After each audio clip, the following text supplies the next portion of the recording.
Walaupun dengan jatuh bangun, mari kita terus berusaha mentaati Kristus sebagai Tuhan dan Tuhan kita.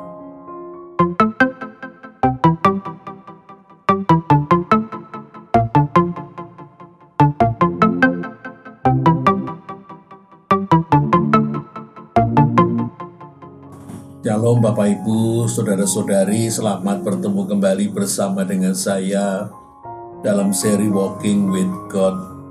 Ini seri yang ke-119. Saya masih melanjutkan dengan bacaan dari minggu yang lalu, Walking with God yang ke-118 dengan tema Akulah Terang Dunia. Mari kita berdoa terlebih dahulu. Ya Tuhan, Tuhan kami, Tuhan yang kami sembah di dalam diri Tuhan Yesus Kristus, Tuhan yang mengasihi kami dan yang memeliharakan kami, Tuhan yang sedang terus menuntun kami untuk Tuhan bawa sampai kepada rancangan Tuhan yang terbaik. Tolonglah kami supaya kami dapat mengerti rancangan Tuhan, supaya kami mempercayai apa yang sudah Tuhan kerjakan bagi kami. Kami mohon pertolongan Roh Kudus, bukakanlah keinsiapan kami, bukakanlah pikiran kami, supaya kami dapat percaya. Tolonglah alat yang menjadi perantaraan firman, layakkan, kuduskan, dan mampukanlah ia berkata-kata seturut dengan kehendak Tuhan, tetapi juga agar kata-katanya dapat kami ikuti dan kami mengerti. Kami sudah berdoa di dalam nama Tuhan kami yang hidup, Tuhan Yesus Kristus. Terima kasih. Amin. Izinkan saya untuk tidak membaca lengkap Yohanes 8 ayat 12 sampai dengan 18. Saya akan membaca ayat yang ke-12 saja. Yohanes 8 ayat 12. Maka berkatalah pula Yesus kepada orang banyak, katanya, Akulah terang dunia. Barang siapa mengikut aku, ia tidak akan berjalan dalam kegelapan, melainkan akan mempunyai terang hidup. Saya lanjutkan dengan Yohanes pasal yang ke-8, ayat 31 dan 32. Maka kata Yesus kepada orang-orang yang percaya kepadanya, Jikalau kamu tetap di dalam firman-Ku, kamu benar-benar adalah murid-Ku, dan kamu akan mengetahui kebenaran, dan kebenaran itu akan memerdekakan kamu. Kita sudah mempelajari Yohanes 8, ayat 12 sampai dengan 18, ketika Yesus bersaksi tentang dirinya, Akulah terang dunia. Para pemimpin agama menolak kesaksian Yesus. Mereka berkata, Engkau bersaksi tentang dirimu sendiri, kesaksianmu itu tidak benar. Lalu Yesus berkata, walaupun aku bersaksi tentang diriku sendiri, kesaksianku benar. Lalu Yesus menambahkan, Bukan hanya aku bersaksi tentang diriku sendiri, tetapi Bapa-Ku bersaksi tentang aku. Dalam pembahasan WWG yang ke-18, 118 yang lalu, saya sudah mengungkapkan dukungan Bapa terhadap kesaksian Yesus dalam wujud nubuatan para nabi perjanjian lama, paling tidak Yesaya 9 ayat yang pertama, dan Yesaya 42 ayat yang ke-6. Juga kesaksian dari perjanjian baru, Maria dan Yusuf dan para gembala. Lalu juga Bapak Ibu Yohanes Pembaptis, Zakaria dan Elisabet, ditambah dengan kesaksian daripada dua orang saleh, Simeon dan Hana, dan para orang Majus. Dan pada bagian ini saya akan menambahkan dukungan Bapa terhadap kesaksian Yesus bahwa Yesus adalah Sang Terang, Sang Mesias. Bapa ternyata dua kali memberikan kesaksian tentang anaknya. Kesaksian itu kita temukan di dalam yang pertama, Matius pasal yang ketiga, ayat 16 dan 17. Pada saat Yesus selesai dibaptis oleh Yohanes Pembaptis, pada saat Yesus keluar dari dalam air, maka dikatakan Allah bersuara mendukung putranya ini. Matius pasal yang ketiga ayat 16 sampai dengan 17 dituliskan demikian. Sesudah dibaptis, Yesus segera keluar dari air, dan pada waktu itu juga langit terbuka, dan ia melihat Roh Allah seperti burung merpati turun ke atasnya. Lalu terdengarlah suara dari surga yang mengatakan, "Inilah anak yang kukasihi, kepadanyalah aku berkenan." Kesaksian yang kedua dari Bapa dinyatakan di dalam bagian Matius pasal yang ke-17. Pada saat Yesus berada di gunung yang tinggi, lalu berubah penampilannya, transfigurasi menjadi mulia. Di dalam Yohanes 17 ayat 5 dan 6 dituliskan, "Dan tiba-tiba sedang ia," Simon Petrus, "berkata-kata, turunlah awan yang terang menaungi mereka. Dan dari dalam awan itu terdengarlah suara yang berkata, 'Inilah anak yang kukasihi, kepadanyalah aku berkenan, dengarkanlah dia.'" Inilah dua kali kesaksian yang keluar dari Bapa sendiri mendukung bahwa Yesus adalah anaknya yang kekasih, Bapa berkenan. Dan masih ada dua kesaksian tentang Yesus adalah sang terang yang izinkan untuk saya tunjukkan kepada Bapak, Ibu, Saudara-saudari. Yang pertama adalah bagian dari Matius pasal yang ke-17 tadi. Ketika Yesus berada di gunung yang tinggi, sebagian penafsir mengatakan itu Gunung Hermon, walaupun bukan pada puncak yang tinggi. Lalu Yesus berubah penampilan, dikatakan mukanya seperti matahari, terang, terik, terang sekali. Dan pada saat itulah Bapa yang bersuara untuk mendukung putranya. Di dalam Matius 17 ayat yang kedua dikatakan, "Lalu Yesus berubah rupa di depan mata mereka."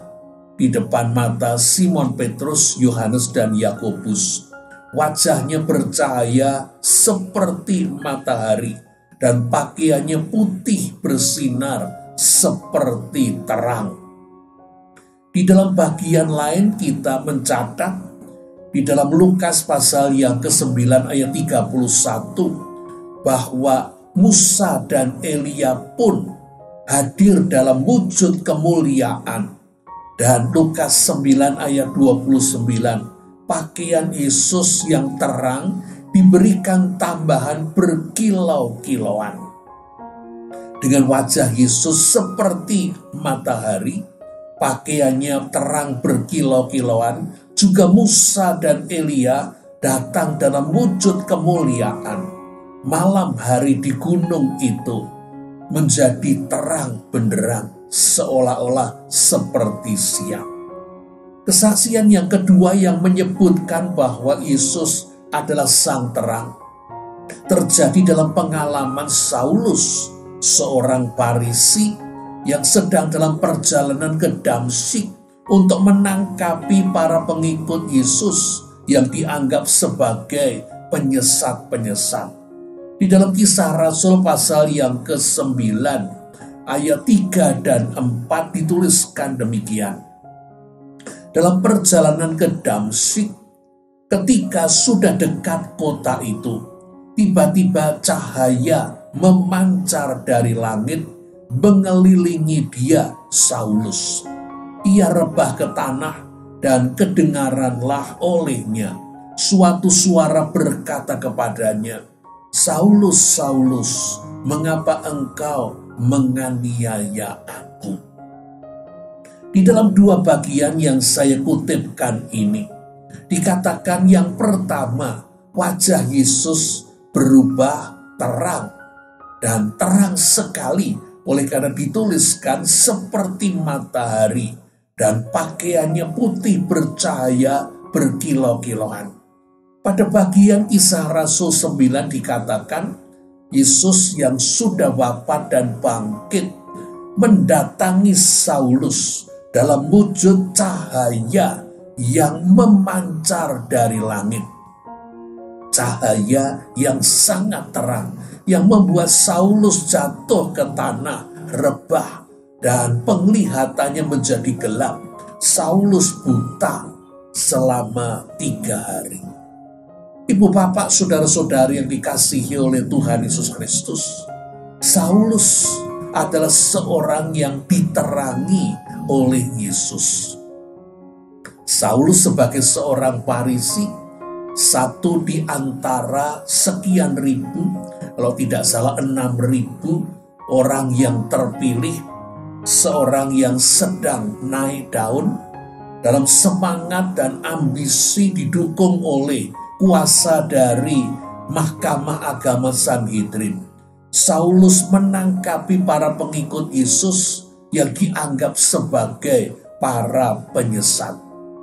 Tetapi jikalau Yesus sudah disalibkan dan mati, bagaimana mungkin dalam perjalanan ke Damsyik Saulus dijumpai oleh Yesus, walaupun tidak dalam wujud sosok manusia, tetapi dalam wujud terang yang menyilaukan, sehingga ia menjadi buta selama 3 hari. Tidak ada alasan lain, yaitu bahwa Yesus bangkit. Yesus hidup lagi sebagaimana yang ia katakan sebelumnya. Itu membuktikan bahwa Yesus adalah Mesias. Yesus adalah Sang Terang. Ketika Saulus mengalami kehilangan penglihatan, apa yang dilihat gelap, tetapi saat itu justru mata hatinya terbuka. Ia mampu melihat kebenaran yang selama ini tidak mampu ia lihat. Ia mampu melihat kesalahannya. Ia mampu melihat kesesatannya di dalam pengenalan akan Allah dan memahami firman Allah.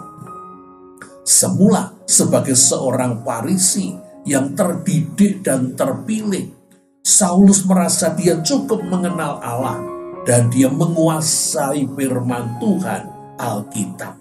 Tetapi ternyata dia salah. Karena itulah di dalam terang Yesus, Saulus mampu melihat apa yang selama ini tidak mampu ia lihat. Dia beroleh keinsiapan akan dirinya. Dan Saulus kemudian didatangi oleh seorang murid Yesus yang lain, Ananias. Didoakan sehingga ia bisa melihat kembali. Dan ia dibaptis, dan sekaligus Saulus dipanggil untuk menjadi murid Yesus. Dan sebagai simbol perubahan hidup ini, Saulus mengganti namanya. Kata Saulus, kata dasarnya Saul, yang berarti yang dimohonkan atau yang disukai.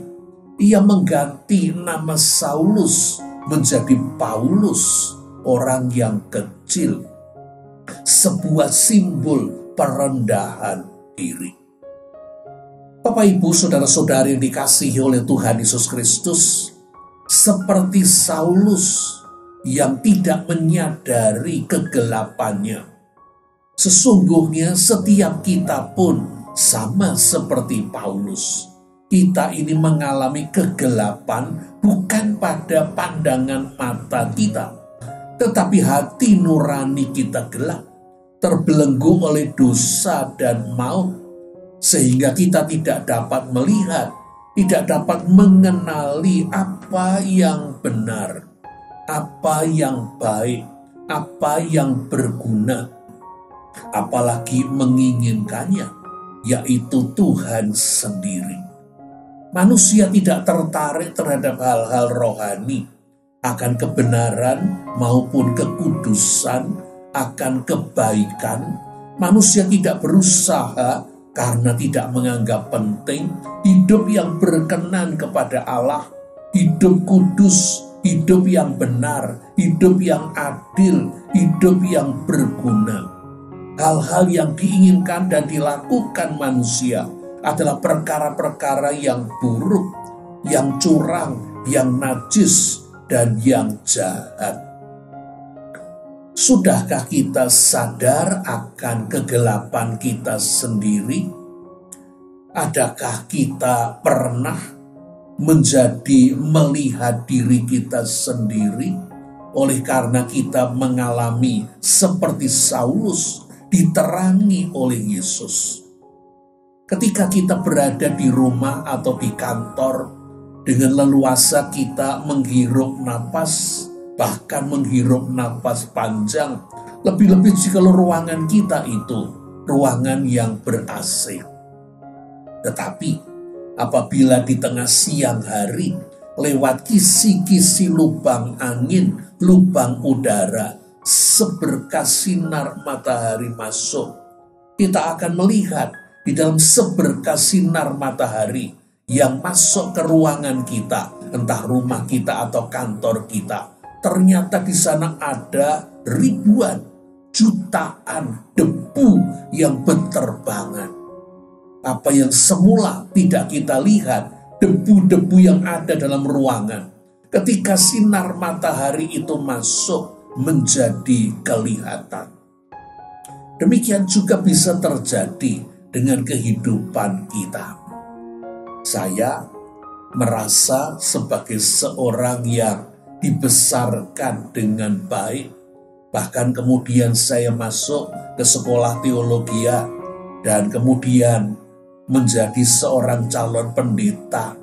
Sebelum nanti saya jadi pendeta, saya merasa saya seorang yang baik, anak yang baik, remaja yang baik, pemuda yang baik, orang yang baik. Sampai suatu hari saya menemukan ternyata ada yang tidak baik di dalam diri saya. Satu hal yang saya temukan adalah sesungguhnya dalam hati saya ada sesuatu yang sangat buruk, yaitu kesadisan. Saya menghindari berkelahi. Takut? Ya memang. Saya takut berkelahi. Tetapi ketakutan saya sebetulnya lebih kepada saya takut kalau saya menjadi marah dan tidak bisa menguasai diri. Mengapa? Mungkin saya bukan contoh yang baik, tetapi memberi contoh sebaiknya dari dirinya sendiri jikalau contohnya itu tidak baik. Barang yang saya sukai, yang saya koleksi, dan jikalau keadaan memungkinkan, mungkin saya masih akan terus menambah koleksi. Apakah Bapak Ibu bisa menduga? Mungkin akan tidak terduga. Barang yang saya sukai dan saya koleksi adalah pisau belati. Mulai SMP kemanapun saya pergi, saya membawa pisau lipat. Kalau saya bawa ransel, di ransel saya itu ada pisau. Jadi Bapak Ibu, saudara-saudari bisa membayangkan kalau saya berkelahi dan saya kehilangan kontrol atas penguasaan diri saya, kira-kira yang terjadi apa? Tetapi ini hanya satu contoh dari kegelapan, keburukan yang saya temukan di dalam diri saya. Karena berikutnya saya masih menemukan hal-hal yang buruk dari diri saya. Bagaimana dengan ibu bapak, saudara-saudari?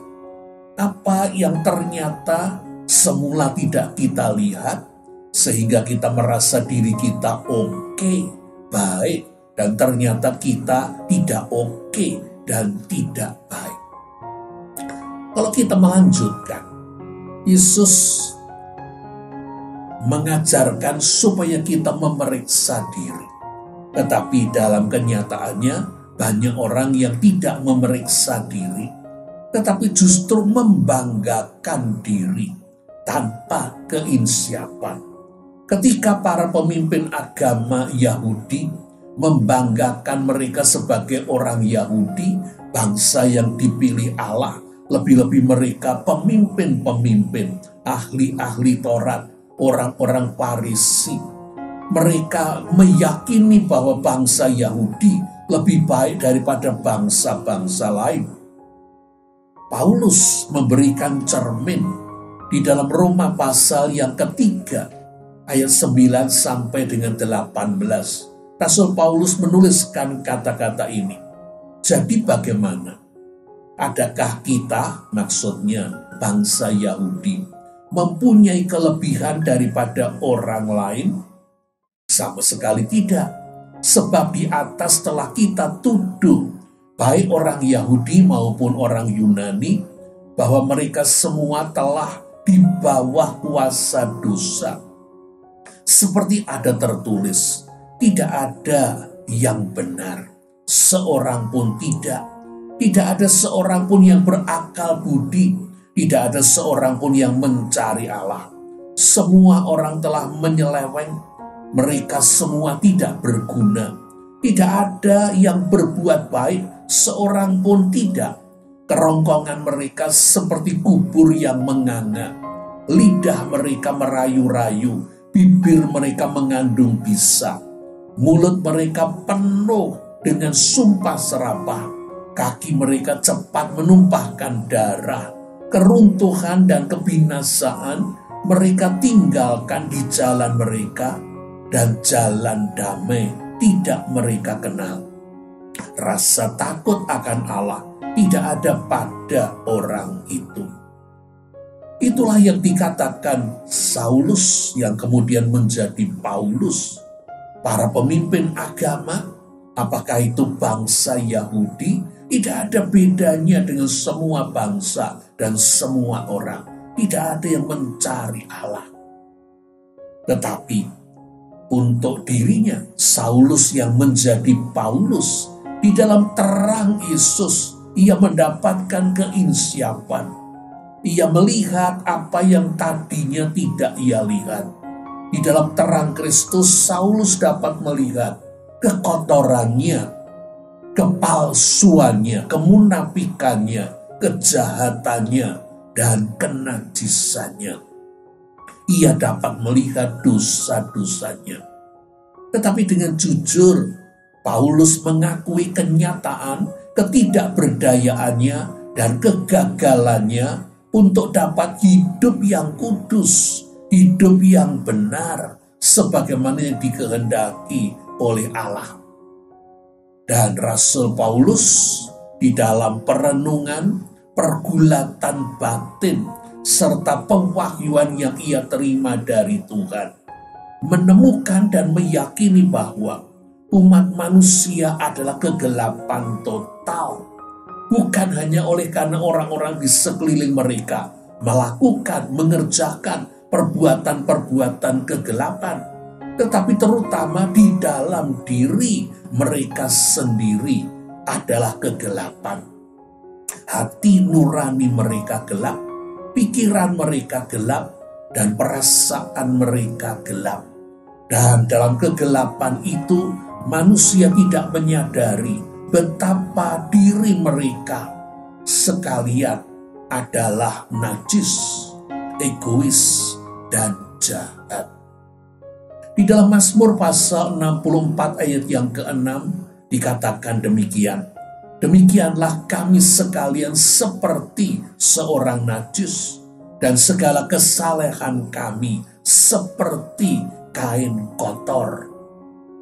Sesungguhnya manusia itu najis, jahat, dan sesat, tetapi juga buta, karena dengan angkuh dan pongah mereka merasa diri mereka baik, diri mereka benar, serta saleh.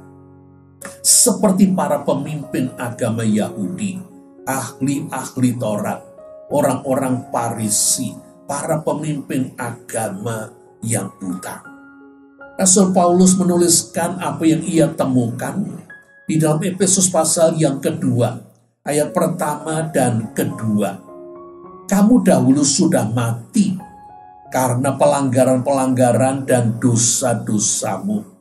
Kamu hidup di dalamnya, karena kamu mengikuti jalan dunia ini, karena kamu mentaati penguasa kerajaan angkasa, yaitu roh-roh yang sedang bekerja di antara orang-orang durhaka.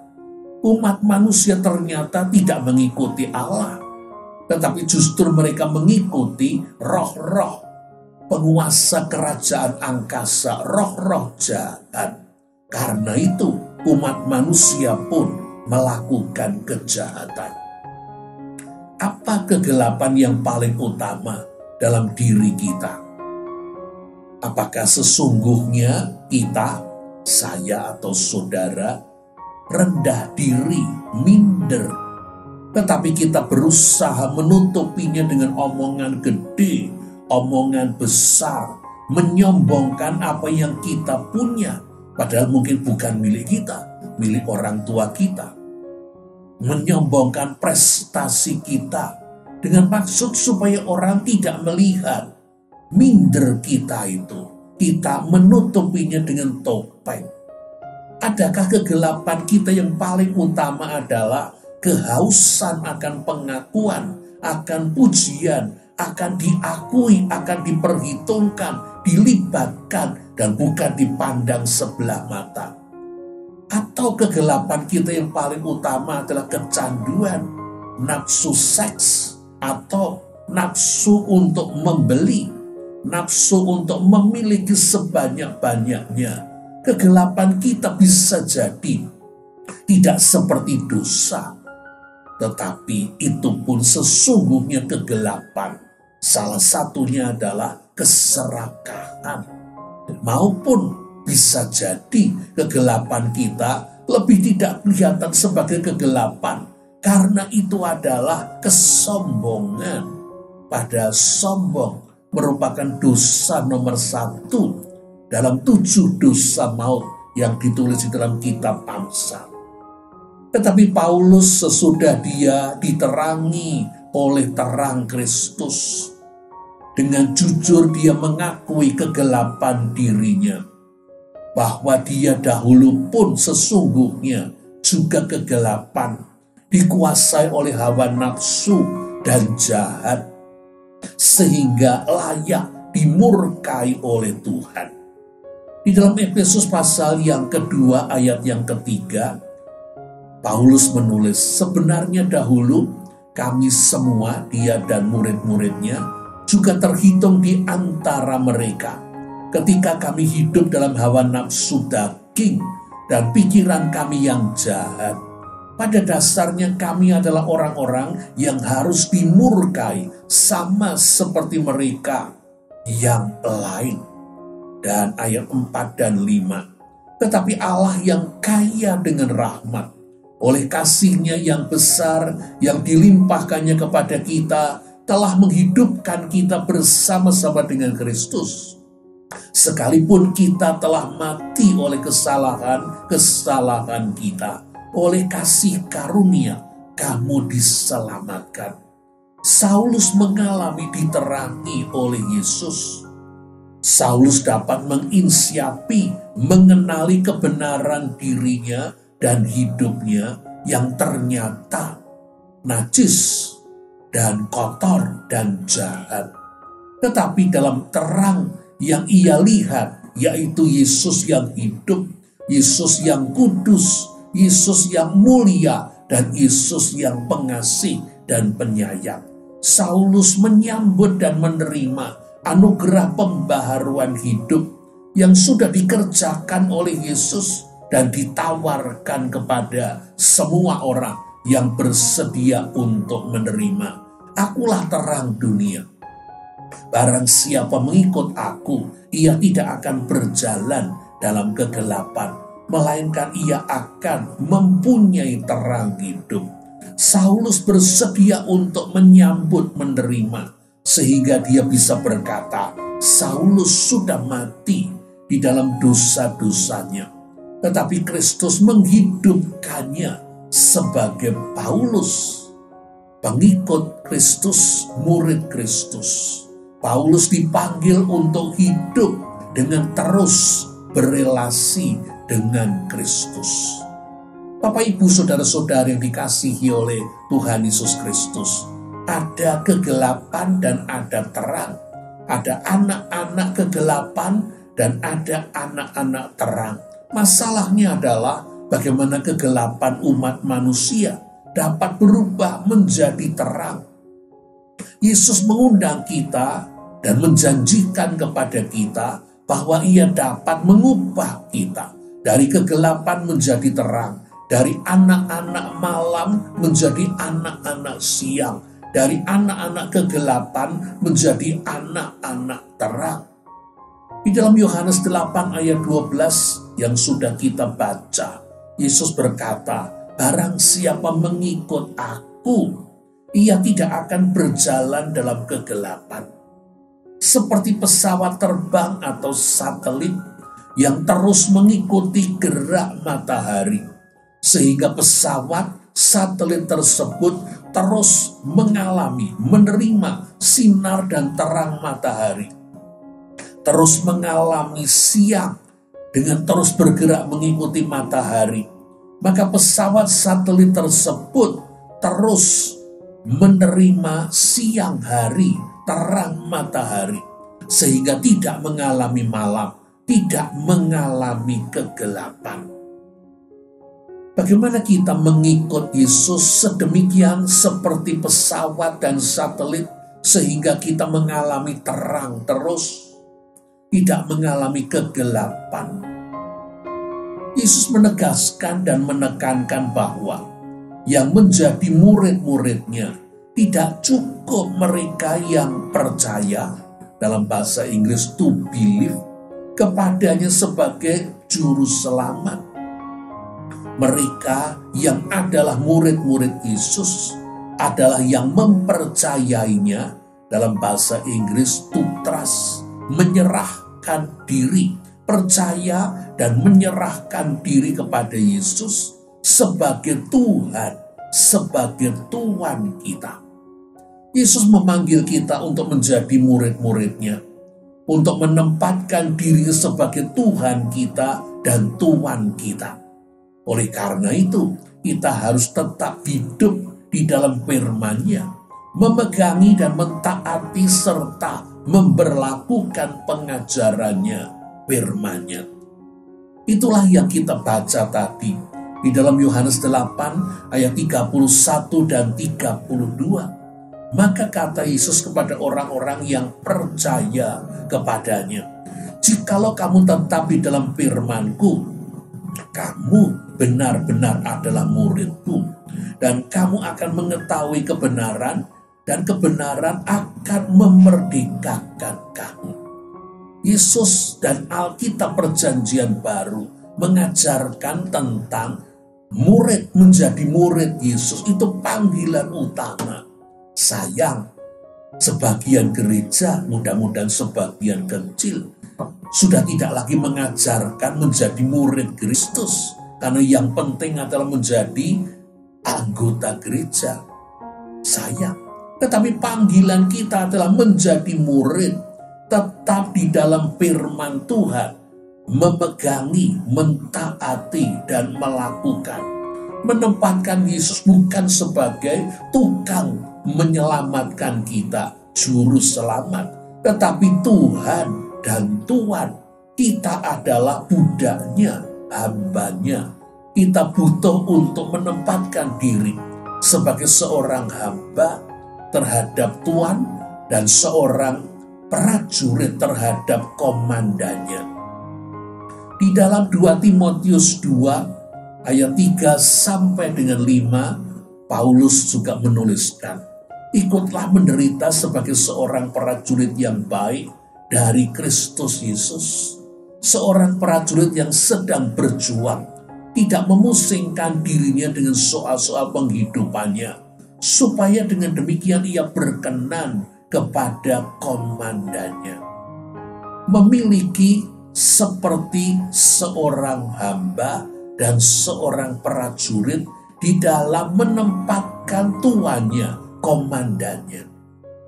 Di dalam Perjanjian Lama kita menemukan satu contoh ketika Elisa dipanggil menjadi murid Nabi Elia.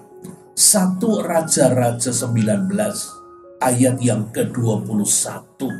Dikatakan pada waktu Nabi Elia memanggil Elisa. Elisa sedang bekerja meluku membajak sawah. Tetapi bukan seperti kebanyakan orang. Elisa membajak sawahnya dengan sekian banyak. Mungkin 8 atau 10 lembu sekaligus. Tetapi ketika Elisa dipanggil oleh Elia, 1 Raja-Raja 19 ayat 21 mengatakan, sesudah itu bersiaplah ia, lalu mengikuti Elia dan menjadi pelayan. Elisa bersedia menjadi murid Elia, dan itu sekaligus berarti menundukkan diri, menempatkan Elia sebagai tuannya, dan karena itu ia menjadi pelayan. Seorang murid mengikuti kemanapun gurunya pergi, secara harafiah berjalan di belakang gurunya pada waktu dalam perjalanan, maupun secara filosofi seorang murid memegangi, melakukan, mentaati ajaran dari gurunya. Kita mengalami banyak kegagalan dalam hidup mengikuti firman Tuhan. Tetapi panggilan kita untuk tetap berusaha, untuk tetap melakukannya. Oleh karena kita diterima sebagai seorang murid Kristus, bukan karena prestasi kita, bukan karena kesalehan kita, tetapi karena anugerah Kristus. Jikalau kita tetap berusaha untuk mengenal Tuhan, mempelajari firman Tuhan, melakukan, mentaati, Roh Kudus akan menolong kita. Karena itu, walaupun dengan jatuh bangun, mari kita terus berusaha mentaati Kristus sebagai Tuhan dan Tuhan kita. Jikalau kita ditanya, apakah kita sudah manusia baru yang memiliki terang hidup? Sebagai manusia baru, kita seharusnya memancarkan terang hidup sepanjang hari dan sepanjang minggu. Bukan hanya pada hari Minggu saja kita ini terang, karena Minggu itu hari ibadah, harinya Tuhan. Tetapi hari kerja Senin sampai Jumat atau sampai Sabtu kita adalah kegelapan. Karena kita khawatir jikalau kita menunjukkan sikap hidup yang saleh, kita akan dikucilkan. Atau kita lebih takut nek orang melu edan, orang keduman. Ketika orang-orang rekan kerja kita curang, kita ikut curang supaya kita mendapat bagian. Itu bukan terang sebagaimana yang diinginkan Tuhan. Karena itu bukan terang terus, tetapi hanya kadang-kadang terang. Terang sebagian, seperti hari kita terbagi atas, siang itu terang, tetapi malam itu gelap. Apakah kita ini terang terus sepanjang hari, bukan setengah hari? Ataukah ketika kita bersama dengan orang lain, kita ini terang, tetapi ketika kita sedang sendirian, kita ini gelap?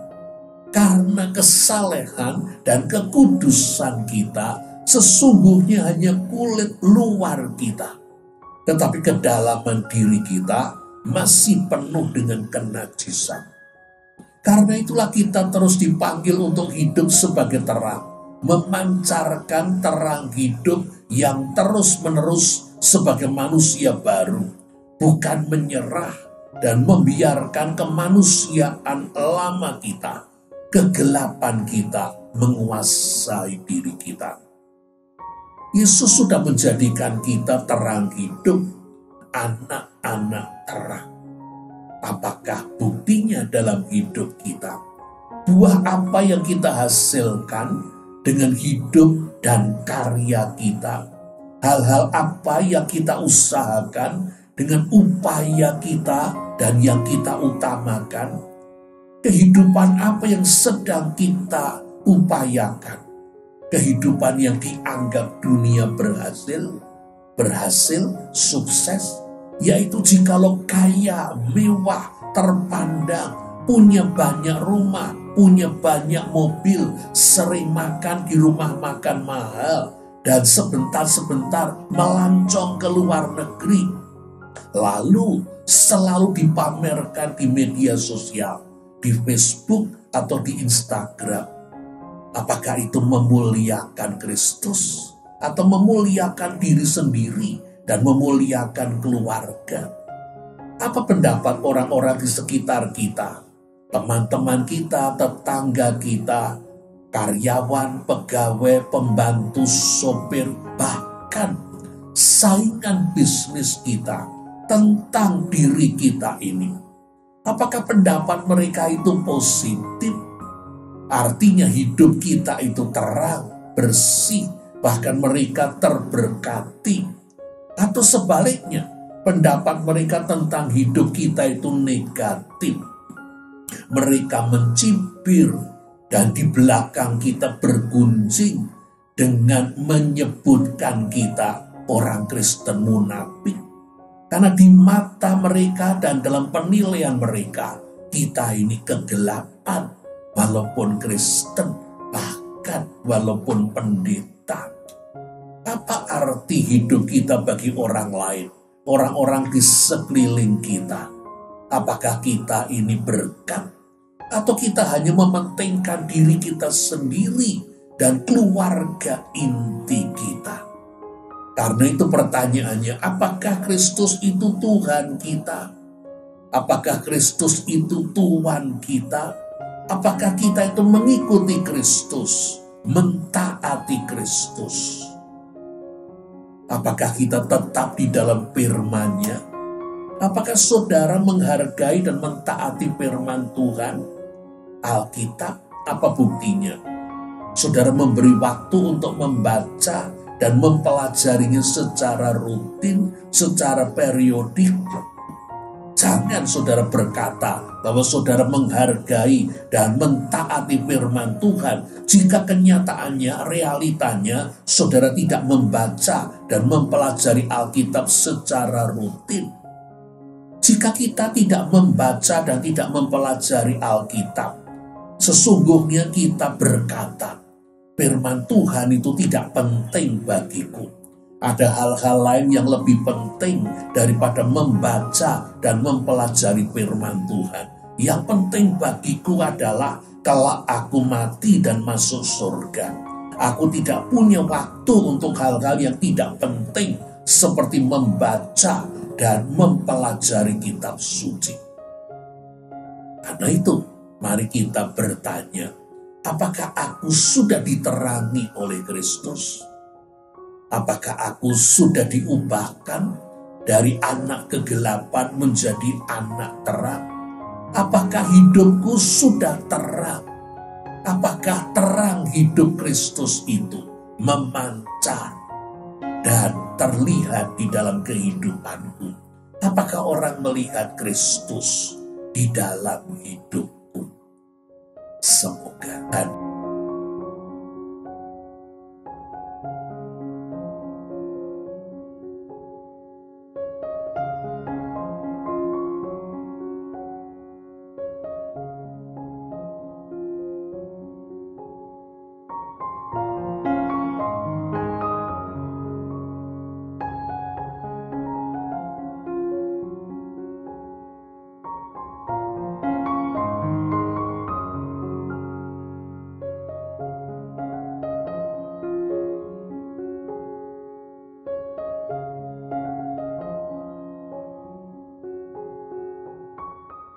Tuhan memberkati ibu bapak saudara-saudari.